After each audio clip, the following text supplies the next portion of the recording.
Hi everyone and welcome back to my channel.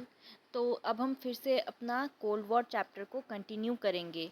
तो यहाँ पर आज का जो टॉपिक है वो डिक्लाइन ऑफ कोल्ड वॉर है, decline and end of cold war in international relations. तो हमने पिछले वीडियो में देखा था कि कैसे डिटोंटे के बाद एक बार फिर से कोल्ड वॉर इमर्ज हो रहा था 1979 से 80 के बीच में। अब इस टाइम पे क्या हो रहा था कि दोनों यूएसएसआर और यूएसए एक बार फिर से एक दूसरे के अगेंस्ट हो गई थी एंड अपने आप को सुपीरियर प्रूव करना चाहती थी, अपने आप को एक सुपर पावर, इकलौती सुपर पावर डिक्लेयर करना चाहती थी, सबसे ज़्यादा पावरफुल बनना चाहती थी। बट ये जो कोल्ड वॉर है ये भी केवल 5 साल चला। उसके बाद धीरे धीरे करके ये कम होने लगा था। क्यों कम हुआ? बिकॉज दोनों सुपर पावर्स चाहती थी कि इस न्यू कोल्ड वॉर को लिमिट कर दिया जाए, क्योंकि उनका भी काफ़ी ज़्यादा नुकसान हो रहा था। अब इसका सबसे पहला स्टेप क्या देखने को मिला कि सोवियत लीडर मिखाइल गोर्बाचेव का ये स्टेप था। उन्होंने दो कॉन्सेप्ट्स इंट्रोड्यूस किए, जिसका नाम था, एक का नाम था पेरिस्ट्रोइका और एक का नाम था ग्लासनोस्ट। पेरिस्ट्रोइका का मतलब है रीस्ट्रक्चरिंग, मतलब कि सोवियत इकोनॉमी को रीस्टोर करना। तो by this time you must be well aware कि उस वक्त रशिया की इकोनॉमी अच्छी नहीं थी, काफ़ी ज़्यादा पॉवर्टी थी रशिया में, यूएसएसआर में। तो वहाँ तो उसको रीस्ट्रक्चर करना, उसे रीबिल्ड करना, this was the concept of पेरिस्ट्रोइका। And glasnost का कॉन्सेप्ट था कि पब्लिक ओपिनियन मैटर करता है, ओपननेस। ग्लासनोस्ट का मतलब था, एग्जैक्ट मतलब है ओपननेस। तो पब्लिक ओपिनियन लेना एंड उन ओपिनियंस पर वर्क करना was the concept of glasnost. अब इसके बाद क्या हुआ कि यूएसए ने भी इन दोनों कॉन्सेप्ट्स को एक्सेप्ट कर लिया and which led to the signing of INF treaty. INF treaty 1987 में साइन हुई थी, जिसके अकॉर्डिंग यूएसए और यूएसएसआर ने अग्री किया that they will withdraw their missiles. वो अपनी सारी मिसाइल्स को एंड कर देंगे और यू कैन से बैन कर देंगे all the ground launched missiles. अब ये चीज़, अब क्या हुआ कि ये काफ़ी हिस्टोरिक एग्रीमेंट था और जिस स्पीड से इसे इम्प्लीमेंट किया था ये काफ़ी positive, this sparked a positive response.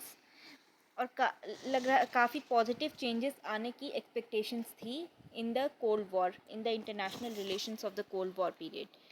अब एक और बात आप नोट करने वाली है कि 2019 में यूएस प्रेसिडेंट ट्रंप ने इस आईएनएफ ट्रीटी को एंड कर दिया था। उसके बाद 2025 में रशिया ने भी इससे विड्रॉ कर लिया था आईएनएफ ट्रीटी से। So that's it for INF treaty. अब आगे देखते हैं। जब ये ट्रीटी साइन हुई उसके बाद कई सारे मेजर इवेंट्स हुए, जैसे कि ईरान इराक वॉर एंड हुआ, अफ़गानिस्तान से सोवियत ने विड्रॉ कर लिया, 4 पार्टी एग्रीमेंट साइन हुआ regarding the independence of Namibia, और उसके बाद सोवियत यूनियन ने भी आर्म्स कट अनाउंस कर दिए थे, बेसिकली अपने मिलिट्री वेपन्स को लिमिट करना।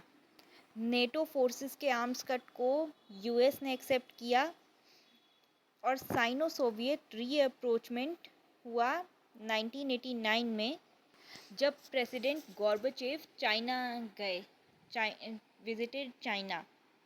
तो ऐसे कई सारे इवेंट्स हुए थे एंड टोटल 7 इयर्स के अंडर कोल्ड वॉर फिर से एक बार एक नया डिटोंटे अनाउंस हो गया कोल्ड वॉर में and cold war finally came to an and.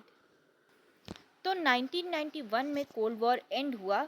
USSR इस टाइम पे कोलैप्स कर गया as a unified state and it got disintegrated.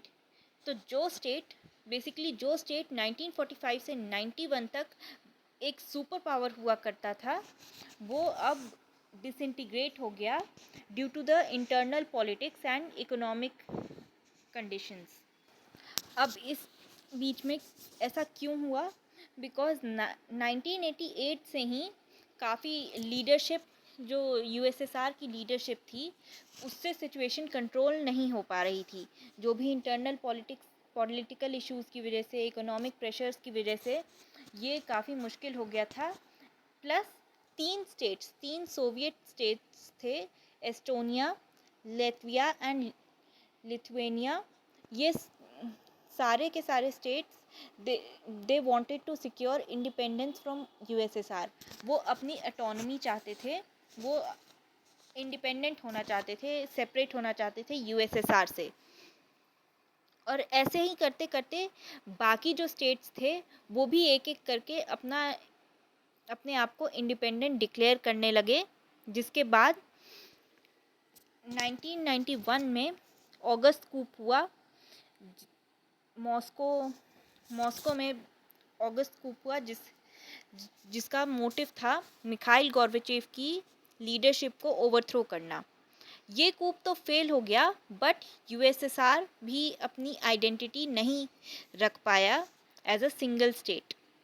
और नवंबर 1991 आते आते सारे रिपब्लिक्स ने अपनी अपनी इंडिपेंडेंस डिक्लेयर कर दी।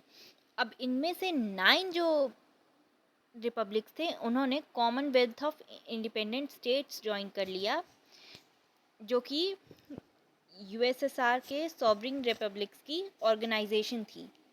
जैसे कॉमनवेल्थ नेशंस होते हैं ना, जो कि कभी ना कभी उन कंट्रीज़ का ग्रुप जो कभी ना कभी ब्रिटिश कॉलोनी रहा है, जिसमें कि India is also a part. तो वैसा ही ऑर्गेनाइजेशन बनाया गया था CIS, जिसमें कि 9 जो रिपब्लिक्स थे उन्होंने ज्वाइन किया था। अब इस डिसइंटीग्रेशन की वजह से यूएसएसआर ऑलरेडी वीक हो चुका था।